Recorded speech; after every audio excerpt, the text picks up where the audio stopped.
ಶ್ರೀ ಗುರುಭ್ಯೋ ನಮಃ. ವಸುದೇವಸುತಂ ದೇವಂ ಕಂಸಚಾಣೂರಮರ್ದನಂ ದೇವಕೀ ಪರಮಾನಂದಂ ಕೃಷ್ಣಂ ವಂದೇ ಜಗದ್ಗುರು. ಪರಾತ್ಪರ ಯೂಟ್ಯೂಬ್ ಚಾನಲ್ನ ಎಲ್ಲ ವೀಕ್ಷಕರಿಗೆ ಸ್ವಾಗತ.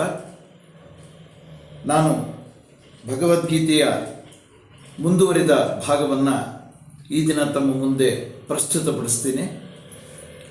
ಈಗಾಗಲೇ ಕುರುಕ್ಷೇತ್ರದ ರಣರಂಗದಲ್ಲಿ ಶ್ರೀಕೃಷ್ಣ ಸಾರಥಿಯಾಗಿ, ಅರ್ಜುನನ ಸಾರಥಿಯಾಗಿ ರಥವನ್ನು ಮುನ್ನಡೆಸಿಕೊಂಡು ಬಂದಿದ್ದಾನೆ ರಣರಂಗಕ್ಕೆ. ಇತ್ತ ಕಡೆ ಕೌರವರೆಲ್ಲ ಬಂದು ಸೇರಿದ್ದಾರೆ. ಕೌರವರ ಕಡೆಯಿಂದ ಭೀಷ್ಮನಾದಿಯಾಗಿ ಎಲ್ಲರೂ ಅವರವರ ಶಂಖನಾದವನ್ನು ಮಾಡಿದರು. ಅದೇ ರೀತಿ ಪಾಂಡವರ ಸೈನ್ಯದ ಕಡೆ ಪ್ರಪ್ರಥಮವಾಗಿ ಶ್ರೀಕೃಷ್ಣ ತನ್ನ ಪಾಂಚಜನ್ಯವನ್ನು ಊದ್ತಾನೆ. ನಂತರ ಅರ್ಜುನ ತನ್ನ ದೇವದತ್ತವನ್ನು ಊದ್ತಾನೆ. ಹಾಗೆ ದುರ್ಯೋಧನ, ಭೀಮ, ನಕುಲ ಸಹದೇವರು ಎಲ್ಲರೂ ಶಂಖನಾದವನ್ನು ಮಾಡಿದರು. ಮತ್ತೆ ಮುಂದುವರೆದು ಅಲ್ಲಿ ಆ ಪಾಂಡವ ಸೈನ್ಯದ ಕಡೆ ಯಾವ ರೀತಿಯ ದೃಶ್ಯ ಕಂಡುಬರುತ್ತೆ ಅನ್ನುವಂಥದ್ದನ್ನು ನಾವು ಈ ದಿನದ ಭಾಗದಲ್ಲಿ ಕಾಣುವಂಥ ಪ್ರಯತ್ನ ಮಾಡೋಣ. ಕಾಶ್ಯಶ್ಚ ಪರಮೇಶ್ವಾಸು ಶಿಖಂಡಿ ಚ ಮಹಾರಥಃ ದೃಷ್ಟದ್ಯುಮ್ನೋ ವಿರಾಟಶ್ಚ ಸಾತ್ಯಶ್ಚ ಪರಾಜಿತಃ ದ್ರುಪದೋ ದ್ರೌಪದೇಯಾಶ್ಚ ಸರ್ವಶಃ ಪೃಥಿವೀಪತೆ ಸೌಭದ್ರಶ್ಚ ಮಹಾಬಾಹುಃ ಶಂಖಾನ್ ದಧ್ಮ ಪೃಥಕ್ ಪೃಥಕ್ ಸಘೋಷೋಧಾರ್ತರಾಷ್ಟ್ರಾಣಾಂ ಹೃದಯಾನಿ ವ್ಯದಾರಯತ್ ನಭಶ್ಚ ಪೃಥಿವೀಂ ಚೈವ ತುಮುಲೋ ವ್ಯನುನಾದಯನ್. ಯಾವಾಗ ಪಂಚಪಾಂಡವರು ಮತ್ತು ಶ್ರೀಕೃಷ್ಣನ ಶಂಖನಾದ ಆಯಿತು, ಅನಂತರ ಆ ಪಾಂಡವರ ಸೈನ್ಯದಲ್ಲಿ ಇದ್ದಂಥ ಮಹಾ ಬಿಲ್ಲುಗಾರನಾದಂಥ ಕಾಶಿರಾಜ ಮತ್ತು ಮಹಾರಥನಾದಂಥ ಶಿಖಂಡಿ, ಮಹಾರಥ ಅಂದ್ರೇನು ಅಂತ ಹಿಂದಿನ ವಿಡಿಯೋದಲ್ಲಿ ನಾನು ತಿಳಿಸಿದ್ದೆ. ಸಮಬಲವುಳ್ಳಂತಹ ಒಂದು ಸೈನ್ಯ ಮತ್ತು ಆ ಸೇನಾಧಿಪತಿಯ ಒಂದು ಪರಾಕ್ರಮವನ್ನು ತಿಳಿಸುವಂಥ ಒಂದು ಸ್ಥಾನ ಅದು. ಆ ಮಹಾರಥನಾದಂಥ ಶಿಖಂಡಿ ಮತ್ತು ದುಷ್ಟದ್ಯುಮ್ನ, ವಿರಾಟ ಅಪರಾಜಿತನಾದಂಥ, ಅಂದರೆ ಯುದ್ಧದಲ್ಲಿ ಅಪರಾಜಿತ ಅಂತ ಹೆಸರನ್ನು ಪಡೆದಂಥ ಸಾತ್ಯಕಿ, ದ್ರುಪದ ರಾಜ ಮತ್ತು ದ್ರೌಪದಿಯ ಮಕ್ಕಳಾದಂಥ ಉಪಪಾಂಡವರು ಹಾಗೂ ಅರ್ಜುನನ ಪುತ್ರನಾದಂಥ ಅಭಿಮನ್ಯು ಎಲ್ಲರೂ ಕೂಡ ಅವರವರ ಶಂಖಗಳನ್ನು ಊದಿದರು. ಆ ಭಯಂಕರವಾದಂಥ ಶಂಖನಾದದ ಧ್ವನಿ ರಣರಂಗದಲ್ಲಿ ಅನುರಣಿಸಿತು, ಅಂದರೆ ಪ್ರತಿಧ್ವನಿಸಿತು. ಆ ಶಂಖನಾದದ ಪ್ರತಿಧ್ವನಿಯಿಂದ ಕೌರವರ ಹೃದಯದಲ್ಲಿ ಬಿರಿಯುವಂತಾಯಿತು. ಅವರ ಹೃದಯಗಳೇ ಬಿರಿಯುವಂಥ ಒಂದು ಶಬ್ದವನ್ನು ಈ ಪಾಂಡವರ ಸೈನ್ಯದಲ್ಲಿದ್ದಂಥ ಮಹಾರಥರು, ದೊಡ್ಡ ದೊಡ್ಡ ಸೇನಾನಿಗಳು ಎಲ್ಲರೂ ಕೂಡ ಶಂಖನಾದವನ್ನು ಮಾಡಿದರು. ಇದು ಒಂದು ರಣ ವೈವಿಧ್ಯವನ್ನು ತಿಳಿಸುವಂಥ, ಭೂಮಿ ಆಕಾಶಗಳನ್ನೇ ಸೀಳುವಂಥ, ಕೌರವರ ಹೃದಯಕ್ಕೆ ಕಿಚ್ಚು ಹಚ್ಚುವಂಥ ಒಂದು ಸನ್ನಿವೇಶವನ್ನು ಅಲ್ಲಿ ಉಂಟು ಮಾಡಿದೆ ಆ ಶಂಖನಾದ ಅಂತಕ್ಕಂಥದ್ದು. ಅಥ ವ್ಯವಸ್ಥಿತಾನ್ ದೃಷ್ಟ್ಯ ಧಾರ್ತರಾಷ್ಟ್ರಂ ಕಪಿಧ್ವಜ ಪ್ರವೃತ್ತೆ ಶಸ್ತ್ರ ಸಂಪಾತೆ ಧನುರುದ್ಯಮ್ಯ ಪಾಂಡವಃ ಋಷಿಕೇಶಂ ತದಾ ವಾಕ್ಯಂ ಇದಮಾಹ ಮಹೀಪತೆ.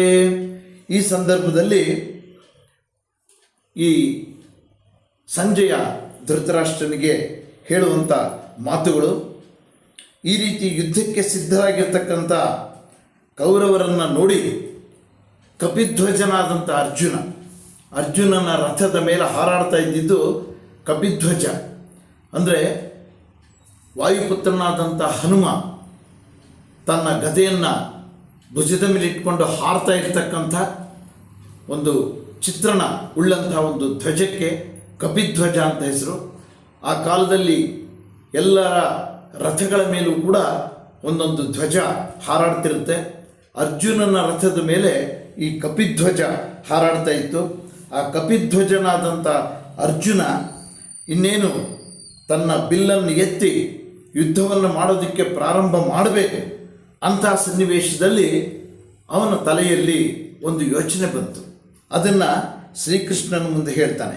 ಅರ್ಜುನ ಉವಾಚ ಸೇನಯೋರ್ಭಯೋರ್ಮಧ್ಯೆ ರಥಂ ಸ್ಥಾಪಯಮೇಚ್ಯುತ ಯಾವದೇತಾನ್ ನಿರೀಕ್ಷೇಹಂ ಯೋದ್ಧು ಕಾಮನವಸ್ಥಿತಾನ್ ಕೈರ್ಮಯಾ ಸಹ ಯೋದ್ಧವ್ಯಂ ಅಸ್ಮಿನ್ ರಣಸಬುದ್ಯಮೇ ಯೋತ್ಸಮಾನಾನವೇಕ್ಷೇಹಂ ಯೇತ್ರ ಸಮಾಗತಾಃ ಧಾರ್ತರಾಷ್ಟ್ರಸ್ಯ ದುರ್ಬುದ್ಧೇ ಯುದ್ಧೇ ಪ್ರಿಯ ಚಿಕೀರ್ಷವಃ. ಈ ರೀತಿ ಅರ್ಜುನ ಶ್ರೀಕೃಷ್ಣನ ಮುಂದೆ ಒಂದು ಮಾತನ್ನು ಮಂಡಿಸ್ತಾನೆ. ಏನಂತ? ಹೇ ಅಚ್ಯುತ, ನಾನು ಈ ರಣರಂಗದಲ್ಲಿ ಯುದ್ಧಕ್ಕಾಗಿ ಬಂದಿರತಕ್ಕಂಥ ಆ ಕೌರವ ಸೈನ್ಯವನ್ನೆಲ್ಲ ನೋಡಬೇಕು. ಆದ್ದರಿಂದ ನಮ್ಮ ರಥವನ್ನು ಎರಡೂ ಸೈನ್ಯದ ಮಧ್ಯದಲ್ಲಿ ತಗೊಂಡೋಗಿ ನಿಲ್ಲಿಸು ಅಂತೇಳಿ ತನ್ನ ಸಾರಥಿಯಾದಂಥ ಅರ್ಜುನ ತನ್ನ ಸಾರಥಿಯಾದ ಕೃಷ್ಣನಿಗೆ ಹೇಳ್ತಾನೆ. ಪಾರ್ಥ ಸಾರಥಿ ಅಂತ ಕರೆಸ್ಕೊಂಡಿರ್ತಕ್ಕಂಥ ಕೃಷ್ಣನಿಗೆ ಅರ್ಜುನ ಈ ರೀತಿ ಹೇಳ್ತಾನೆ. ಇಲ್ಲೇ ನಮಗೆ ಈ ಭಗವದ್ಗೀತೆಯ ಒಂದು ಅಂಕುರಾರ್ಪಣ ಆಗುವಂತಹ ಸನ್ನಿವೇಶ. ಭಗವದ್ಗೀತೆಗೆ ಮಹತ್ತರವಾದಂಥ ತಿರುವು, ಅದು ಪ್ರಸ್ತುತವಾದಂಥ ಒಂದು ಸಂದರ್ಭನೇ ಅರ್ಜುನನ ಈ ಅಪೇಕ್ಷೆ. ಅರ್ಜುನ ಸುಮ್ಮನೆ ಯುದ್ಧವನ್ನು ಪ್ರಾರಂಭ ಮಾಡಿಬಿಟ್ಟಿದ್ದರೆ ರಣರಂಗದಲ್ಲಿ ಭಗವದ್ಗೀತೆಯ ಪ್ರಸ್ತಾಪವೇ ಇರ್ತಿರಲಿಲ್ಲ. ಅವನಲ್ಲಿ ಒಂದು ಅಪೇಕ್ಷೆ ಬಂತು, ಈ ಎರಡೂ ಸೈನ್ಯ ಮಧ್ಯದಲ್ಲಿ ರಥವನ್ನು ನಿಲ್ಲಿಸು, ಕೌರವ ಸೈನ್ಯದಲ್ಲಿ ಎಂತೆಂಥ ಪರಾಕ್ರಮಿಗಳು ಯಾರ್ಯಾರು ಬಂದಿದ್ದಾರೆ ನೋಡಬೇಕು ಅಂಥೇಳಿ ಶ್ರೀಕೃಷ್ಣನಿಗೆ ಹೇಳ್ತಾನೆ. ಆಗ ಶ್ರೀಕೃಷ್ಣ ತನ್ನ ರಥವನ್ನು ಆ ಎರಡೂ ಸೈನ್ಯದ ಮಧ್ಯೆ ತಗೊಂಡೋಗಿ ನಿಲ್ಲಿಸುವಂಥ ಒಂದು ಸನ್ನಿವೇಶ ಬರುತ್ತೆ. ಅಲ್ಲೇ ಪ್ರಾರಂಭ ಆಗುವಂಥದ್ದು. ಇಲ್ಲದೆ ಹೋದರೆ ಈ ಭಗವದ್ಗೀತೆ ಪ್ರಸ್ತುತಕ್ಕೆ ಬರ್ತಾನೆ ಇರಲಿಲ್ಲ. ಈ ರೀತಿಯ ಒಂದು ಸನ್ನಿವೇಶ ಉಂಟಾಯಿತು. ಆಗ ಸಂಜಯ ಧೃತರಾಷ್ಟ್ರನಿಗೆ ಹೇಳ್ತಾನೆ. ಸಂಜಯ ಉವಾಚ ಏವ ಭುಕ್ತೋ ಹೃಷಿಕೇಶೋ ಗುಡಾಕೇಶೇನ ಭಾರತ ಸೇನಯೋರ್ಭಯೋರ್ಮಧ್ಯೆ ಸ್ಥಾಪಯಿತ್ವಾ ರಥೋತ್ತಮಂ ಭೀಷ್ಮದ್ರೋಣ ಪ್ರಮುಖತಃ ಸರ್ವೇಷಾಚ ಮುಖೇಚ್ಛಿತಾಂ ಉವಾಚ ಪಾರ್ಥ ಪಶ್ಚೈತಾನ್ ಸಮವೇತಾನ್ ಕುರೂನಿತಿ. ಸಂಜಯ ಹೇಳ್ತಾ ಇದ್ದಾನೆ ಧೃತರಾಷ್ಟ್ರನಿಗೆ. ಈ ರೀತಿ ಅರ್ಜುನ ಹೇಳಿದಾಗ ಶ್ರೀಕೃಷ್ಣ ಅದೇ ರೀತಿಯ ರಥವನ್ನು ತಗೊಂಡೋಗಿ ಎರಡು ಸೈನ್ಯಗಳ ಮಧ್ಯದಲ್ಲಿ ನಿಲ್ಲಿಸ್ತಾನೆ. ಅಲ್ಲಿ ಭೀಷ್ಮ, ದ್ರೋಣ ಎಲ್ಲರೂ ಕೂಡ ಆ ಸೈನ್ಯದಲ್ಲಿ ಮುಂದಾಳತ್ವವನ್ನು ವಹಿಸಿ ನಿಂತಿರುವಂಥದ್ದನ್ನು ನೋಡ್ತಾನೆ. ಆಗ ಆ ಕೌರವ ಸೈನ್ಯ ಬಲವನ್ನು ತಿಳ್ಕೊಳ್ಬೇಕು ಅನ್ನುವಂಥ ಈ ಕುತೂಹಲವುಳ್ಳ ಅರ್ಜುನನ ಈ ಅಪೇಕ್ಷೆ ಶ್ರೀಕೃಷ್ಣನಿಗೂ ಕೂಡ ಅರ್ಥ ಆಯಿತು. ತಮ್ಮ ಎದುರಿಗೆ ಬಂದಿರುವಂಥ ಆ ಕೌರವ ಸೇನೆಗೆ ಯಾವ ರೀತಿ ಪ್ರತಿಕ್ರಿಯಿಸ್ತಾನೆ ಅನ್ನುವಂಥ ಅಪೇಕ್ಷೆಯೂ ಉಂಟಾಯಿತು. ಅಲ್ಲಿ ಅರ್ಜುನನನ್ನು ಗುಡಾಕೇಶ ಅಂಥೇಳಿ ಸಂಬೋಧಿಸಿದ್ದಾನೆ. ಗುಡಾಕೇಶ ಅಂದರೆ ನಿದ್ರೆಯನ್ನು ಗೆದ್ದಿರ್ತಕ್ಕಂಥವನು ಅಂತ. ಅಂದರೆ ಯಾವಾಗ ಬೇಕೋ ಆವಾಗ ಮಾತ್ರ ನಿದ್ದೆ ಮಾಡೋದು, ಉಳಿದ ಸಂದರ್ಭದೆಲ್ಲ ಜಾಗೃತನಾಗಿರುವಂಥದ್ದು. ಅದಕ್ಕೆ ಗುಡಾಕೇಶ ಅಂತ. ಅದನ್ನು ಅರ್ಜುನ ಪಡೆದಿದ್ದ ಅಂತಹ ಒಂದು ಗುಣವನ್ನು, ನಿದ್ರೆಯನ್ನು ಗೆದ್ದಿದ್ದ ಅವನು. ಅಂತಹ ಗುಡಾಕೇಶನಿಗೆ ಈ ರೀತಿ ಎರಡು ಸೈನ್ಯದ ಮಧ್ಯದಲ್ಲಿ ರಥವನ್ನು ನಿಲ್ಲಿಸಿ ಆ ಕೌರವರ ಸೈನ್ಯವನ್ನು ತೋರಿಸುವಂಥ ಒಂದು ವ್ಯವಸ್ಥೆಯನ್ನು ಶ್ರೀಕೃಷ್ಣ ಮಾಡಿದ್ದಾನೆ ಅಂತ ಹೇಳ್ತಾ ಇವತ್ತಿನ ಈ ವಿಡಿಯೋವನ್ನು ಮುಕ್ತಾಯ ಮಾಡ್ತೀನಿ. ನಮಸ್ಕಾರ.